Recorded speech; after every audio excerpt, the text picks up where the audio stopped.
The trailer for Dungeons & Dragons Honor Among Thieves has me more excited than I probably should be.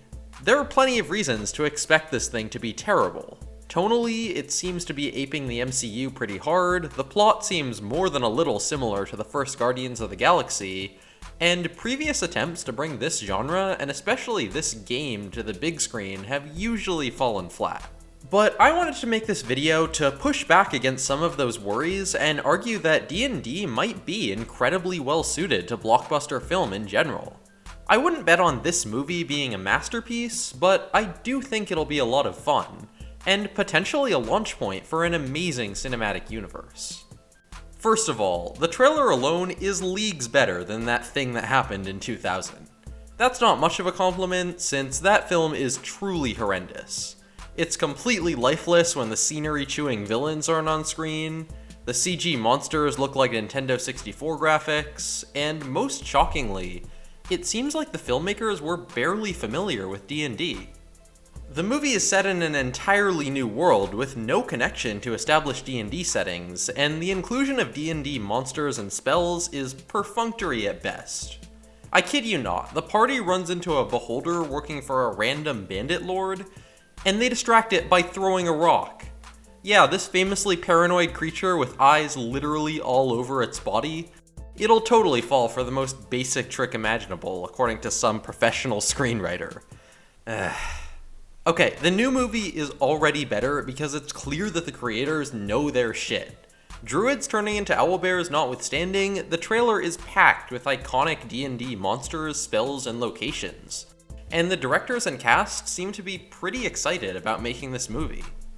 Obviously, that's not enough to make the movie good, at least not by itself, and there's reason to be skeptical about making a D&D movie at all. As recently as like 5 years ago, I would have said we should just give up trying to make movies based on games.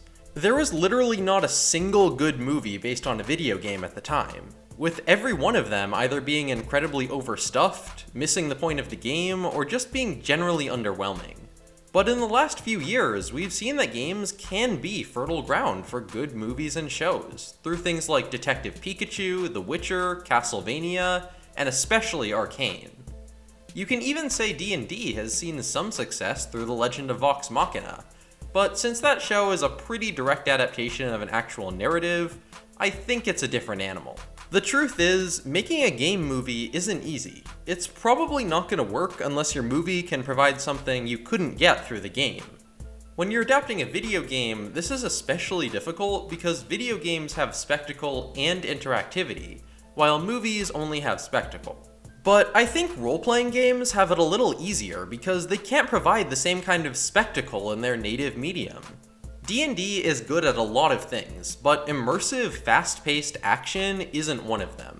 There's some real novelty in seeing a mimic lash across the screen in real time when your only previous experience with the creature is through hour-long tabletop combats with plastic figurines. Or maybe napkins, depending on your budget. For that reason, it looks like this movie could really bring something new to both the D&D property and the fantasy film genre as a whole. Fantasy movies have a pretty spotty track record. For every Lord of the Rings or Harry Potter, you have 5 Aragons or Artemis Fowls or D&D 2000s. But if I can point to one thing wrong with most of those movies, it's that they aspire to an epic, self-serious tone and fall totally flat. The reasons why are pretty variable. Cheesy acting, bad effects, convoluted plotting, it can be anything. But this new D&D movie looks like it'll avoid that problem by not taking itself nearly as seriously. It looks like a thoroughly unpretentious romp, with a tone somewhere between that of the average MCU movie and the average D&D session. Audiences are much more likely to forgive cheesy or unrealistic moments if the movie has the fast pace and tongue-in-cheek attitude the trailer suggests. Also, I think this movie can stand out purely based on how unabashedly over-the-top its fantasy elements are. Most existing fantasy movies and shows, even the good ones, are pretty restrained in terms of how many different creatures and magic systems they include. A treasure chest that sprouts fangs and eats adventurers would have felt a little out of place in Middle-earth or Westeros, but not here, and I'm pretty excited to see such a high magic setting brought to the big screen. This does bring me into my only real reservation with this trailer. Like so many other fantasy and game adaptations, the movie could feel overstuffed. More interested in throwing in as much D&D iconography as possible than telling a good standalone story. In the trailer alone, we see what looks like Neverwinter, Icewind Dale, a dark forest, a volcanic wasteland, the Underdark, an arena, a raging battlefield, and a huge lava-filled dungeon. Combine that with the ensemble cast and inevitable world-building necessities, and there's a good chance this movie will bite off a little more than it can chew. The lighter tone will definitely help, and it's good that the plot seems pretty simple and clear. But we're no less likely to end up with a Justice League than we are a Guardians of the Galaxy. Sure, it's possible that some of the locations and creatures we see in the trailer are just cutaways or flashbacks rather than major players in the story. But in that case, I'm not completely convinced that they'd be used well. This movie is clearly trying to kick off a larger film universe, with a TV series already in development. We've seen plenty of movies with scenes that exist solely to set up future installments, and they pretty much always damage the pacing and either confuse or insult the audience. There aren't any big red flags in the trailer, since all the shots do at least include the main characters. But it's something to be concerned about, especially since if this franchise does take off, I really don't think it needs to be as connected as Star Wars or even the MCU. See, even though I am a little concerned that this movie will be too preoccupied with setting up a franchise, I think D&D in general is the perfect property to make into a sprawling cinematic universe. Just like Marvel and DC, it's got decades of history and an incredibly deep well of content to draw from, with tons of modules, settings, and characters that could easily carry their own movies. Sure, there aren't a ton of complete narratives that can be adapted one for one, but that's never been the approach comic book movies have relied on either. Just like a Marvel movie can throw concepts from Planet Hulk into a story about saving Asgard, a D&D movie can easily throw Vecna into a story about the Red Wizards of Thay. If you ask me, the more important difference is that superhero comics are mostly focused on their heroes, while existing D&D content is much more focused on locations and villains. With a few exceptions like Drizzt, there aren't a ton of D&D heroes that casual players will recognize.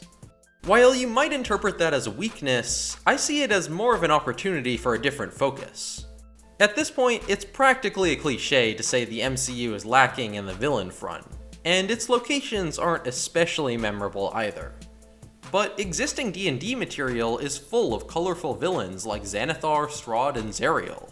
Likewise, it's full of adventure settings like Undermountain, Sigil, and the Feywild that would both look incredible on screen and could potentially drive the plot of an entire movie or series. Obviously, the main characters can't just be an afterthought. There's a solid argument that the protagonist is the most important part of any movie.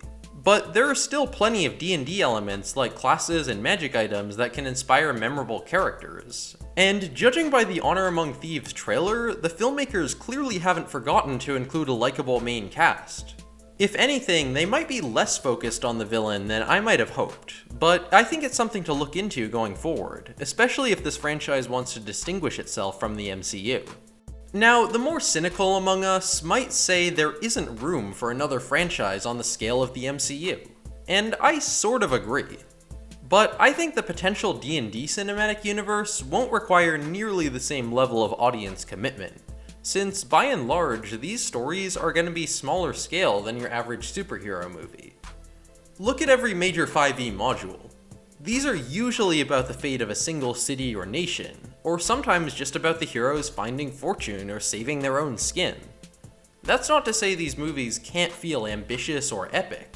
I can't imagine watching a Descent into Avernus movie and calling it boring or inconsequential. And there's probably plenty of opportunity to throw in Easter egg references to other movies.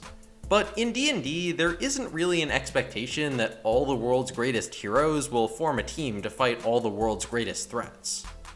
The world is much less centralized, which means you can easily watch a Rime of the Frost Maiden movie without worrying about what happened in Tomb of Annihilation. It also means individual creators can have a lot more freedom to experiment with varying styles and tones. We could easily have a flashy, lighthearted romp about a fairy carnival, followed by a gritty horror movie about escaping the Underdark as its people succumb to demonic psychosis. In the D&D player base, some groups are drawn to Wild Beyond the Witchlight, and others are drawn to Out of the Abyss, and some like both, but nobody is obligated to play both, and I think it's possible to have the same level of independence at the movies. Okay, maybe if I'm at the point where I'm nonchalantly assuming these random adventure modules are getting the movie treatment, I'm a little ahead of myself. After all, it's very possible that Honor Among Thieves will be an embarrassing flop, and that we'll never hear from Chris Pine and the gang again. Just like so many D&D campaigns can fizzle out after the first session. But with the TV show in development, and with D&D as popular as it is, I can't help but be optimistic that the game will eventually translate well to the screen.